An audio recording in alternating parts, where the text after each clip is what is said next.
Okay, you're not going to tell me what it is? No. Okay, because these are always like pretty quirky. Okay. Okay, Libby. You were a pretty good student, weren't you, in school? Did you like school? Yeah. I really liked school. Were you a bit of a teacher pleaser? I probably was in most subjects, Yeah. except for one. Well, I What was was that? What was that subject?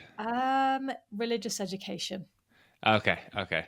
But how did you like math class? I bloody loved maths Did you? class. I Oh yeah, did. I was maths. like, yeah, loved it. I actually got a maths scholarship when I was in high school. Wow. Yeah. So why were you hoping I was going to say I didn't like it?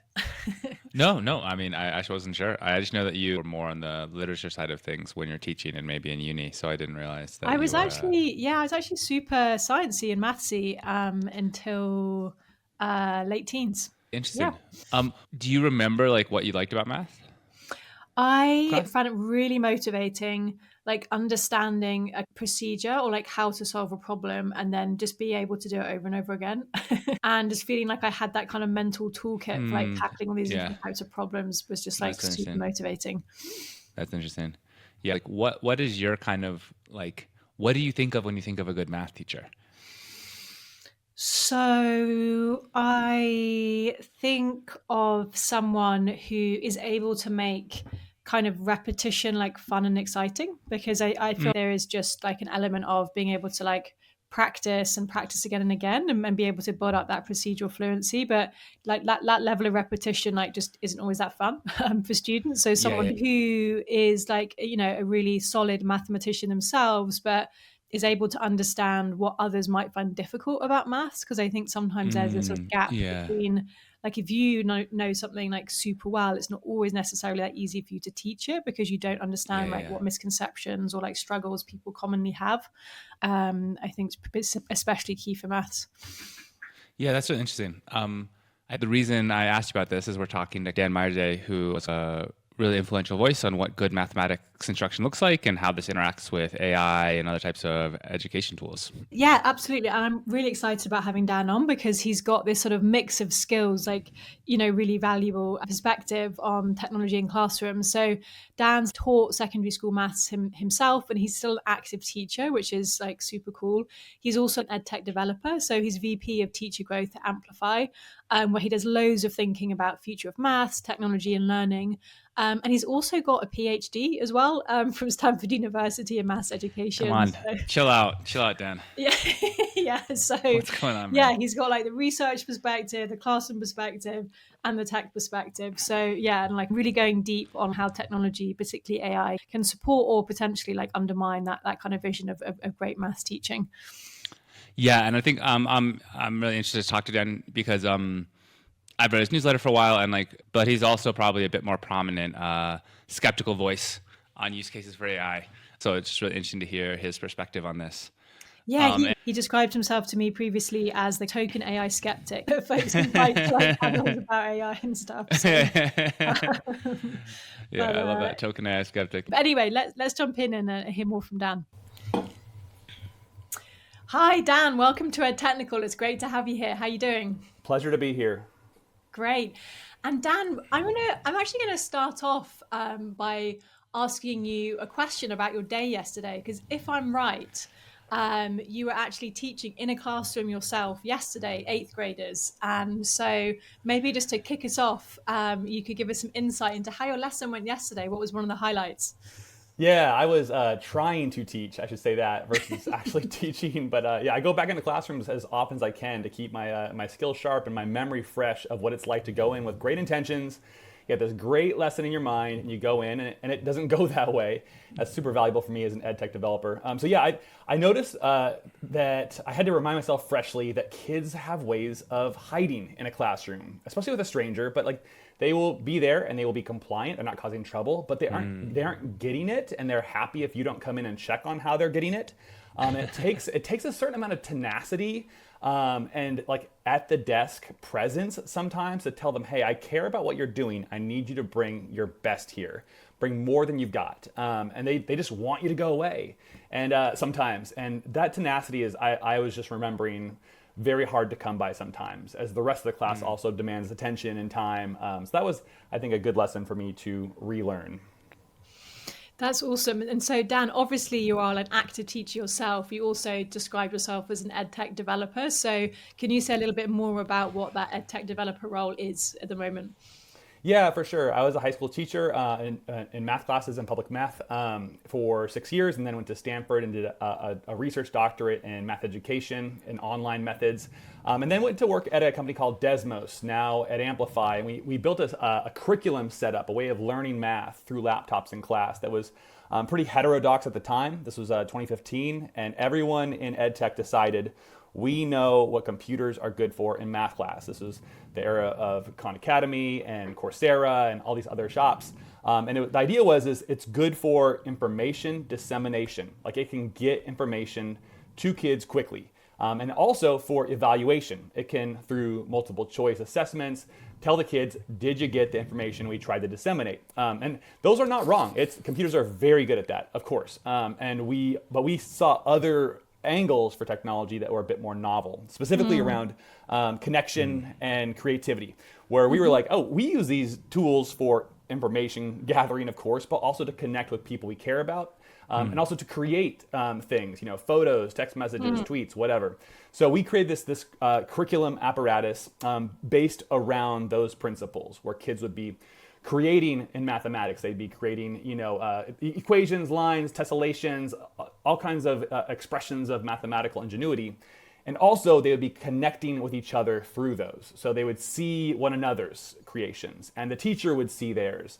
And that has created a very different kind of classroom, one that's much more social, for instance, than a lot of the status quo. Super interesting. So Dan, you're definitely the right guy to be talking to about great maths instruction and where EdTech can fit into that. So if we had to push you and you had to sort of distill down, what would you say, what would you point to as some of the non-negotiables of effective math teaching? Math teaching. We're both trying to speak one another's language here. I'm trying to remind myself it's plural. I don't know. I think that when I approach a new lesson, like I did yesterday, I bring it down to really two principles, which of course are not sufficient to cover the whole range of teaching activities, but they cover a lot for how simple they are. And it's simply to invite and develop. To invite student thinking and then develop it. This is the most important resource a teacher needs to teach a lesson, is what the students know now, to have a clear picture of what they've got. Like, what are their raw materials? And a lot of the worst lessons I've taught started from the assumption, wrongly, that kids had no materials to bring to the table. But kids have been learning about yesterday's lesson on slope their entire lives. Like, they've been walking uphill, downhill. They know what these things look and feel like. And so the number one job, the first job, is to bring that out of kids through different kinds of experiences, different questions.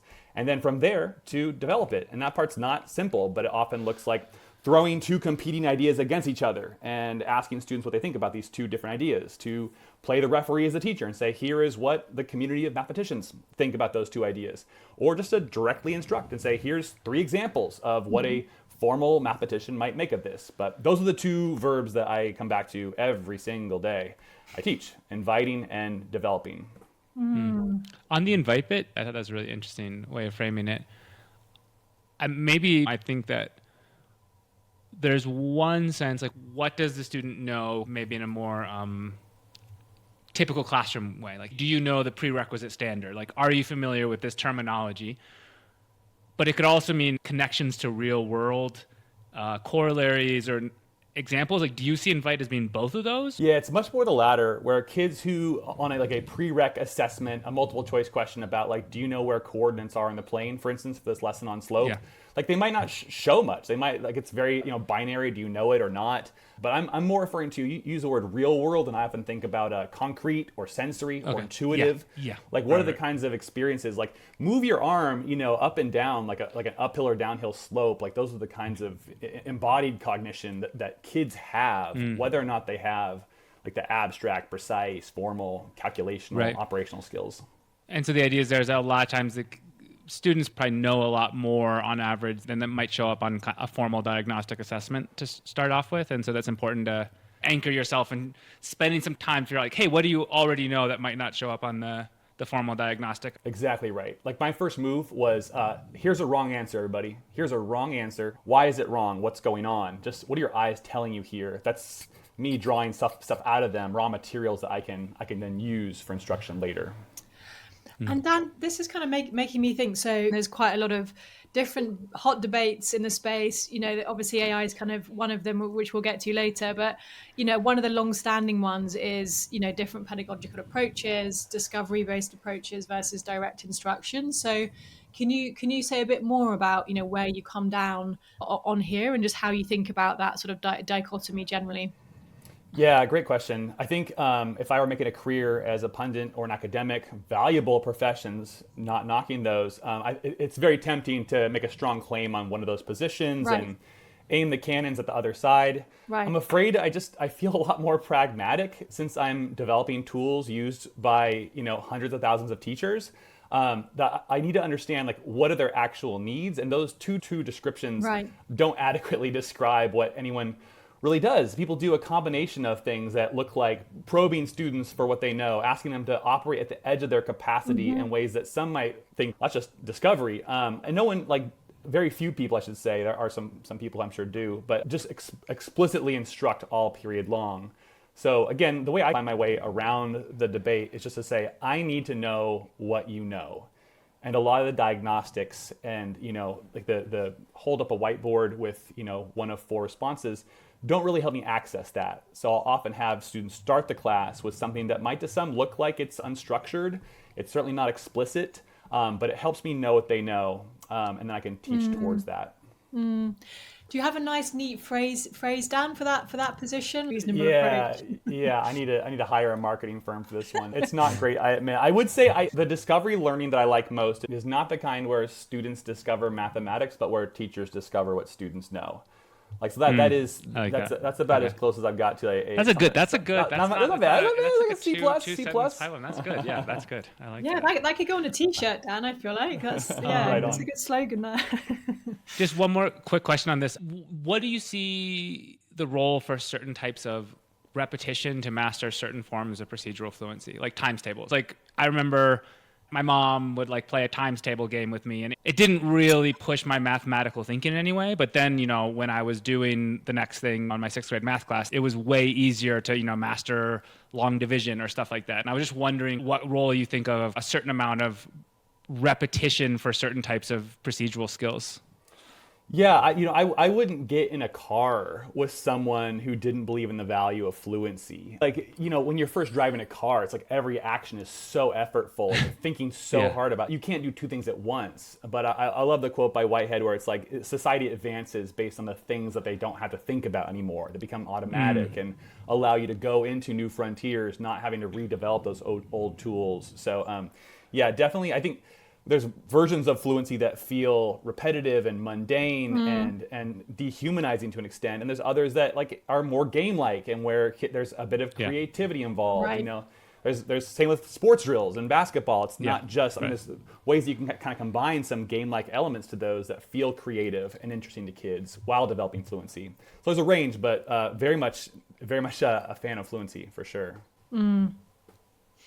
And so, Dan, you've outlined there your view around like high quality maths instruction and what that looks like.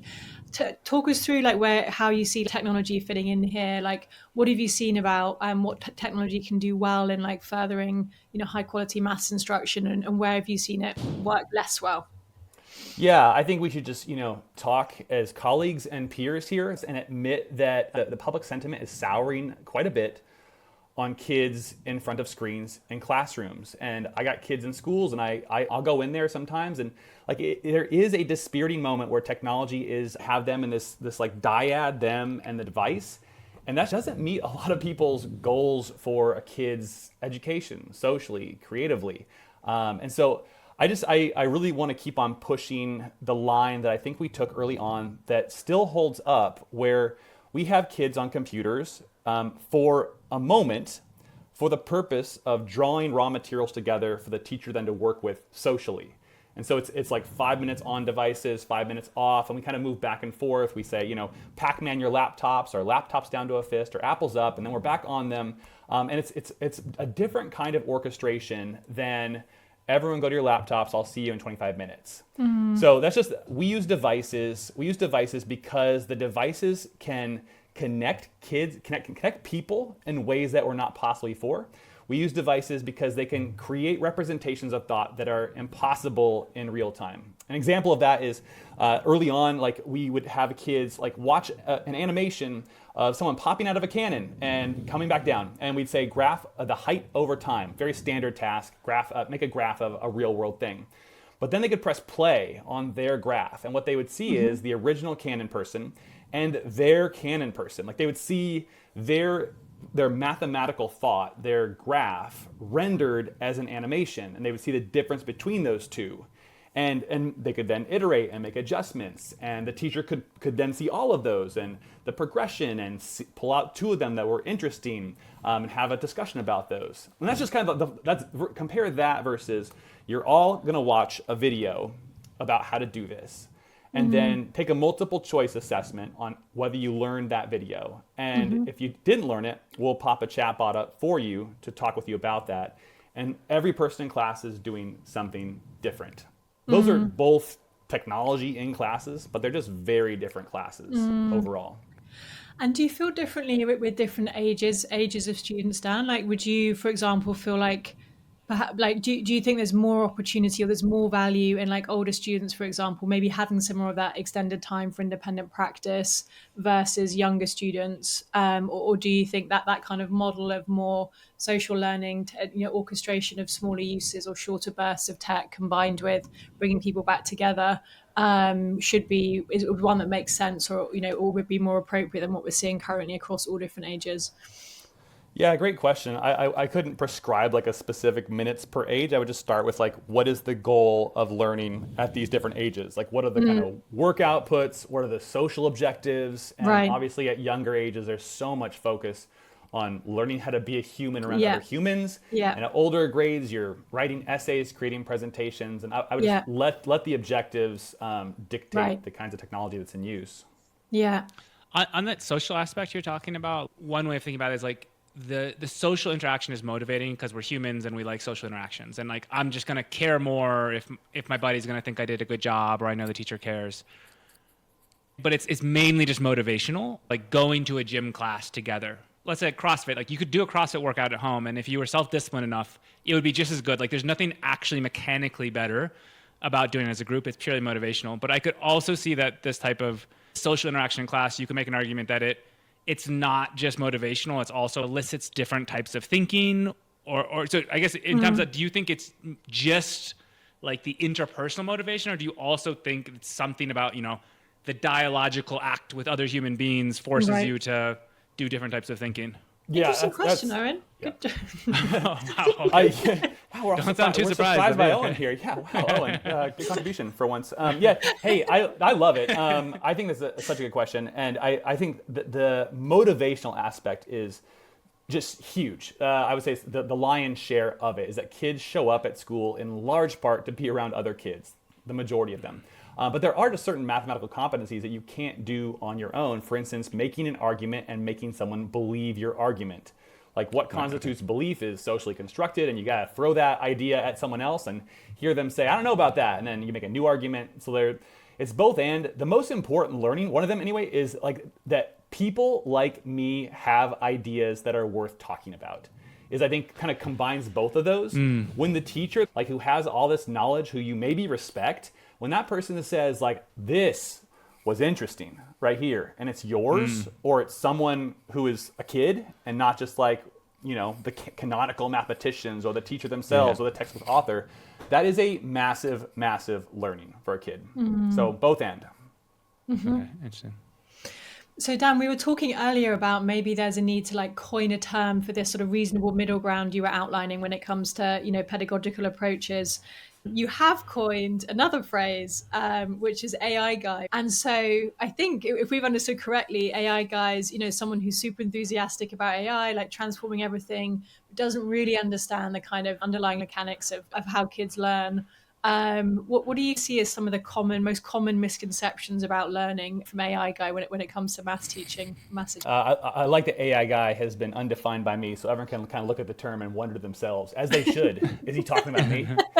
And I just want all your listeners to know that yes, I'm talking about you.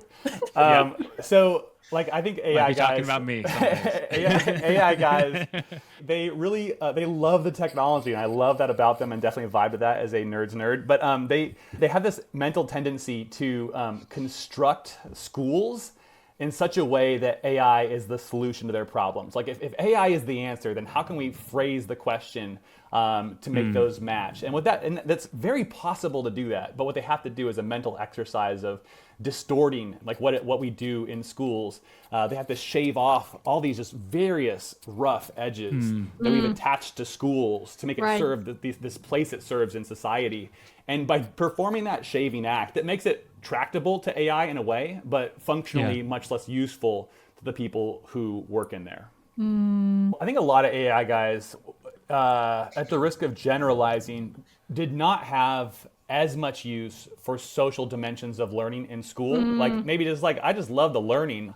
In many cases, maybe they're smarter than the teacher. I don't know. But I see this kind of undervaluing all the time among a certain set where like they just don't get like how much of a kid's attendance at class and participation in class is driven by the people around them, by having people who listen to them, by knowing what each other thinks, to know and be known by other people. They don't like, no one goes to like maintaining a gym schedule is so much more persistent if you like have a buddy, if you have a trainer who is kicking your ass every morning. Like, why weren't you here? Like the warm demander type of educator who's just like, I believe in you and I believe you're capable Warm of demander. more. Is not my term. That was Fernita Ware and other folks talking about good teachers. But That's Libby. Yeah. That's Libby. Net technical. Yeah. What would you learn? demanding more of you. Yeah, exactly. You're the warm demander. Yeah, exactly. It's great.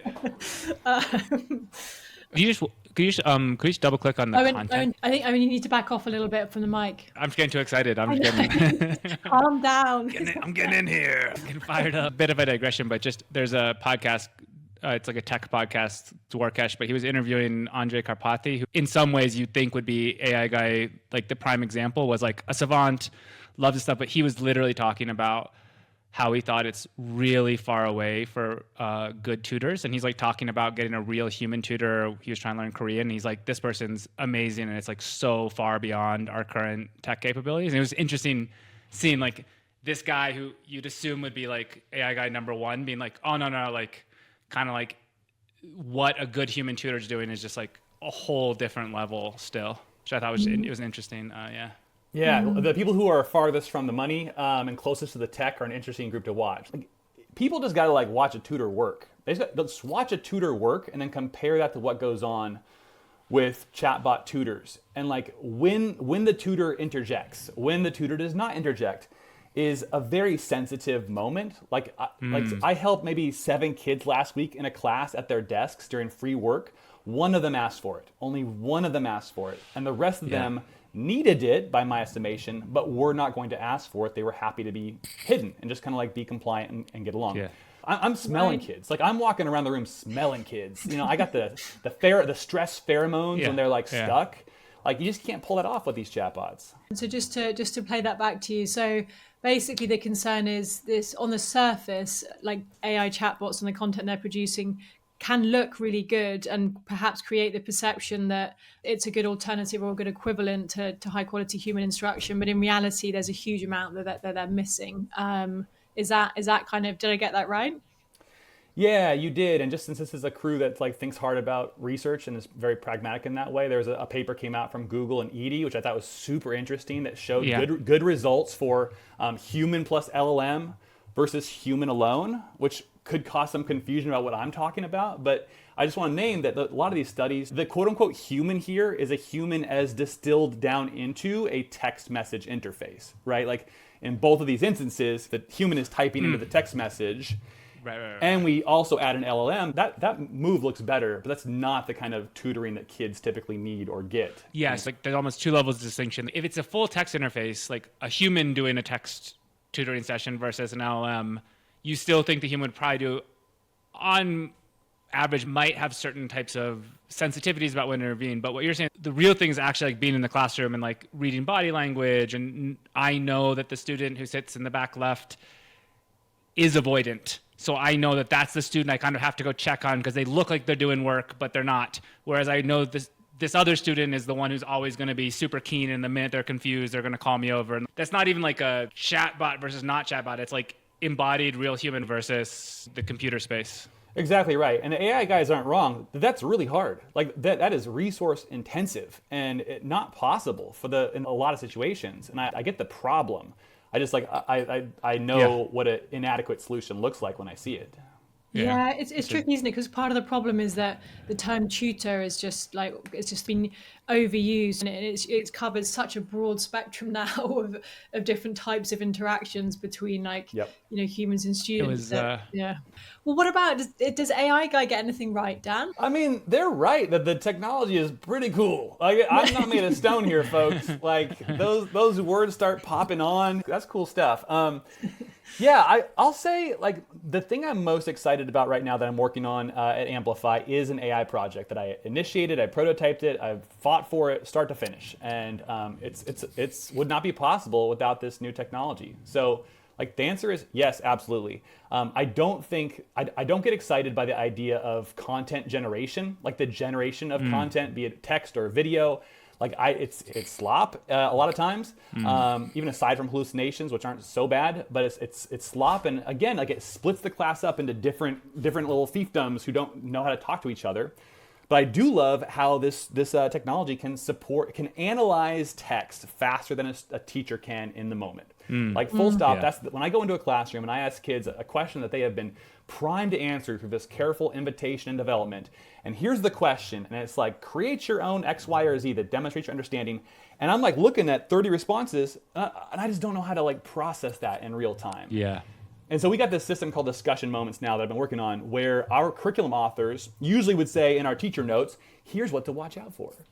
Which teachers just like have a hard time doing. I have a hard time doing that. And instead now we feed those instructions as part of a prompt to an LLM and say, LLM, pull out exemplars that meet these specifications and construct this resource for the teacher. So now this little button pops up, open discussion moment, pops up, and it's a ready-made discussion about the students, not about the lesson itself as pre-prepared by us, but about the students themselves and the lesson objective. So that's a kind of a long-winded way, I suppose, of just saying, yes, it is exciting tech. There's stuff I'm excited about to the degree that I've spent the majority of the last 8 months working on it.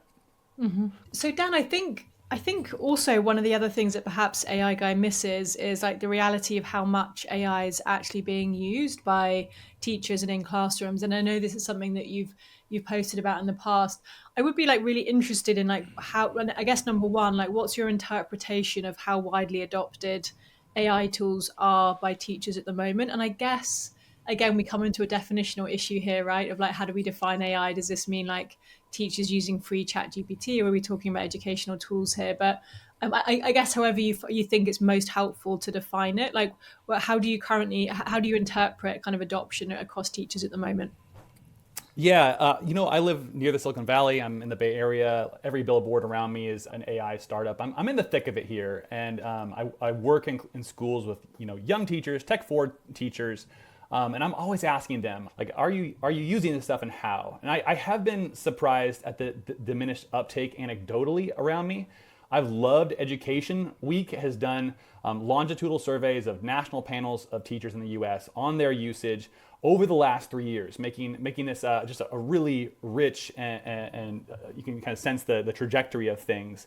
And yeah, like they just came out with a new one last week for their summer 2025 data, and I'm looking at it, and the percent of teachers who use these tools a lot in 2023 was 2%, and in 2025 it's 3%. Like I don't need to hold an unfair bar up to this. Like I have a family who ask for like word problem customizations. Like I need 5 versions of this for retakes. And like this is not using the best of me to create these things. And so they'll put the original in and ask for 5 variations. And like, that to me sounds awesome. Like it just hasn't been a lot of motion in like, just like, hey, this is now a part of my practice without which I cannot imagine being a teacher, which is fine. It is interesting because I have seen a few sort of like conflicting studies. So I think there was in the US, there was like the Walton Family Foundation funded study. I should have double checked the name of the organization they work with. Can you remember, Owen? It was Impact something or other. Yeah, I can't. But yeah, it was Impact Research was that commissioned it. And just quickly, like, I don't think these necessarily conflict. I think this is a definitional thing, but it said that out of teachers, 50% said they're using ChatGPT weekly, and 25% a few times a week. But it was used, right? I think this is like kind of gets that's a down big to one. used versus like kind of using it in a integrated way with my instructional practice or something. Like those are like, I think there's like probably a huge gulf between those two, maybe. Yeah. So point being, their survey showed much higher adoption amongst teachers. And then there's a teacher survey company in the UK called Teacher Tap, and they've been regularly serving teachers, and they've got again much higher numbers, sort of like 58% of teachers this year saying they've used an AI tool for schoolwork last week. And so it just makes me think, just question like how these surveys are being designed, or like how questions are being asked, how people are interpreting like the questions, given there seems to be a few different like data points here. But yeah, I don't know if you guys have got any reflections on that, but it seems to be a bit puzzling. That's why I find the trajectory interesting more than the absolute numbers. Like, so for instance, the big change between last administration 24 and this month, this recently, was in the groups that said, I've never used them and don't plan to start, which decreased by 16% between last year and this year, and one bar increased by 16%, which is I use them a little. And so Education Week has I use them some, I use them a lot. They really kind of break it out in some non-overlapping, helpful ways. And so to see that makes sense to me, that people have found like a niche use case for their own practice and discipline that kind of helps them shave off some time weekly. But not much past that is my sense of it. Cool. You were going to say something there, Rowan? I was thinking something, but I think it wasn't going to be very good. I'll take a shot anyway. Who cares? This is a safe space. Yeah. This is a safe space. No, I guess just move on. I was just thinking about the radiology profession, and people are like, oh, well, computer vision is so good now, radiologists will need less of them. And what it turns out is that non-medical people are like, oh, the hard part is reading the scan. But actually, a bulk of your work is like interacting with the complex apparatus of a hospital. Previously, there was this bottleneck on reading the scans, but there was like all this extra work that needed to be done.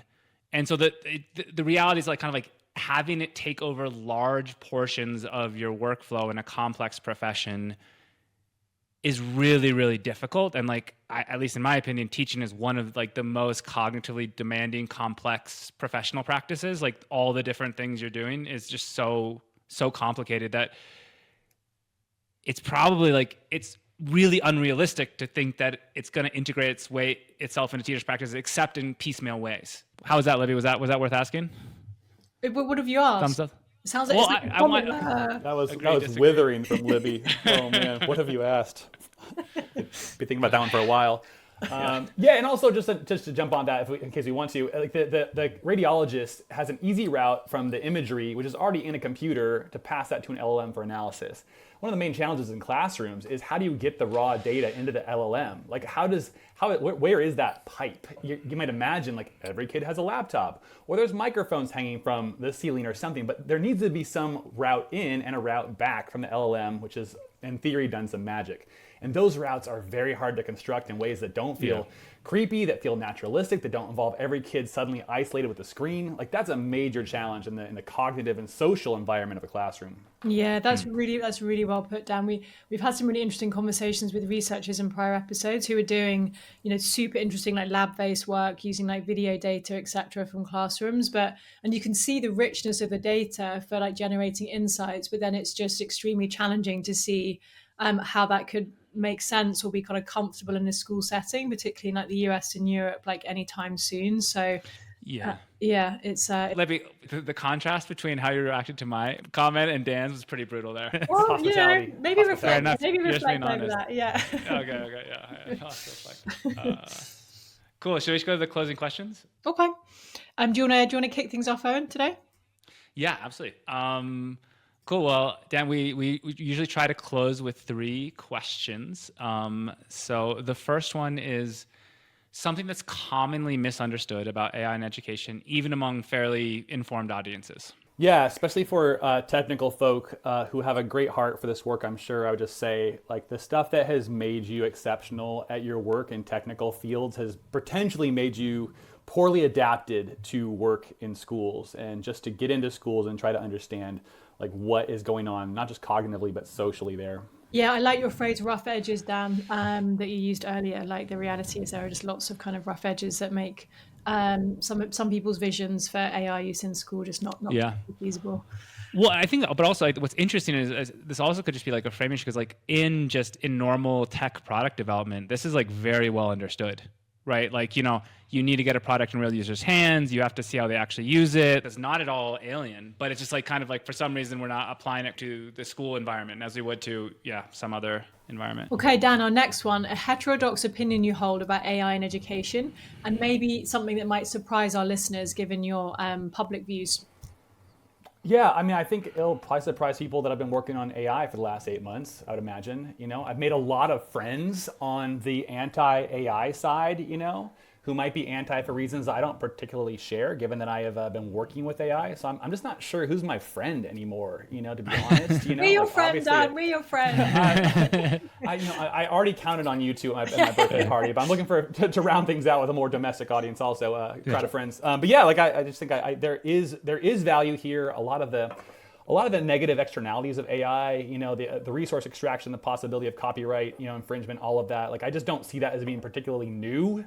Like I grant those concerns, but like I mean, are you using a computer every day? Like, do you think these are made in a commune? There are larger. That's one area where I think I'll probably be breaking with my fellow skeptics as I roll out this new tool with teachers more widely. Looking forward to seeing. Nice. I guess the last one was kind of a crystal ball. It's just maybe a forecast, perhaps, of what might happen in education over the next couple of years. Kind of take it from me, but just kind of a hot take. I don't know if it's hot at this point, given we've had 3 years of this technology. It was hot when I was first on this beat, in 2023 early on. But like I think this is technology in 5 years will result in modest quality of life improvements for teachers and for students. But as far as increases to student achievement or decreases to teacher attrition, you'll need to break out a microscope to see the difference in 5 years. Is my guess. Nice. Nice. Pretty Okay. Cool. Thanks, Dan. Dan, it was awesome. Really great. Yeah, really. Yeah, thanks so much. Really interesting. Yeah, keep up the good podcasting and work. Yeah. Cool. Yeah. Well, you will be in touch soon. Have a great day, Dan. Bye. Hey, Owen. What did you think? Yeah, it was a really interesting conversation. Yeah, I hope our listeners weren't too creeped out by your like intense heavy breathing during the interview. Hopefully we can, Yeah, sorry guys. If you don't know what Libby's talking about, it's because I spent 10 hours in editing. Otherwise, if I sound like a creepy phone breather, apologies. I just got excited and was talking a little too close to the mic. But other than that, yeah, I think it was great. It was like super interesting, really rich conversation, lots of nuance. I'm not sure I'd categorize like Dan as like an AI skeptic. I don't know, maybe yeah, because it just seems to have like a very nuanced opinion about where it can add value. But he's not saying no AI anywhere for anyone, which I think is kind of the classic skeptic view. I guess he's also based in like close to Silicon Valley, right? So maybe there he does count as a skeptic. He's like, we'll still have teachers in 2026. Everyone's like, whoa, dude, whoa. Yeah. I think it was also just refreshing just talking about how important the social dynamics are, and just like that just being such a huge part of student motivation. Towards the end of the conversation, Dan made this point about if you're talking about human tutor versus AI tutors, a lot of times that comparison is like they're both online or digitally mediated. And his point is like, sure, that's fine for like a research question, but there's so many ways in which a live human teacher or a live human tutor is different. Yeah, I just think we need like better terminology, because it's just like confusing to be comparing like an AI tutor with a human tutor. They're such different things. It's not particularly helpful to be teeing them up as being like direct comparisons. I think that would help What did you think about Dan's sort of model for his ideal tech use in the classroom? So he was outlining this vision for how this looks with kids dipping into use of screens and laptops and then sort of coming back for some of the more whole class teaching elements. Like, what did you think about that as a kind of model for tech use in classrooms? I think that type of orchestration model is really interesting and sounds like a really exciting classroom to be in. I'd love to see it. I'd probably love to be a student in one of those classes. I think are awesome. But my question is like, can any teacher execute them? I'm not sure if I could have executed it. I nowhere near as good of a teacher as Dan is. And so I think there's this other question of like, are there other approaches that are maybe a little bit easier to implement, like programs like Khan Academy or like IXL or stuff, a little bit more like direct instruction oriented, and then lots of independent practice with immediate feedback. My default mental model is like, maybe I'm like the boring gym coach or something. I'm like, okay, like guys, let's just stretch and get some reps in today. And you're like, that's like a really different mental model of a successful classroom. So like, if you're already pretty skeptical of this slightly more prescriptive, like a slightly more like, hey, I'm going to tell you the basics and then we're going to practice it approach, the current generation of AI is not going to fix that. Yeah. So I think that I think it's not really even an AI question. Right. I think, but maybe Dan's point is like, AI is not going to solve that. Yeah, I do think it's when folks get really excited about the capabilities of what the technology can do, I think it's easy to forget, like Dan was calling it rough edges, right? Just the realities of like how classrooms work and what's actually important for, kids wanting to do stuff and motivate them. There's definitely been in some of the AI excitement over the last few years, a little bit of sort of blind spots, I think, about those rough edges. So it's great that Dan's been kind of banging the drum for that being really important. Yeah. Also, like a lot of times you don't really know what the rough edges are until you like try it out in real classrooms. There's all these kind of unexpected failure modes that even like Dan's probably discovering all the time. Right. So we need more AI. Wait, you're AI guy. Guys, that's now we found real AI guy finally. I should have asked. I think AI guy is gender neutral. Yeah, it is definitely.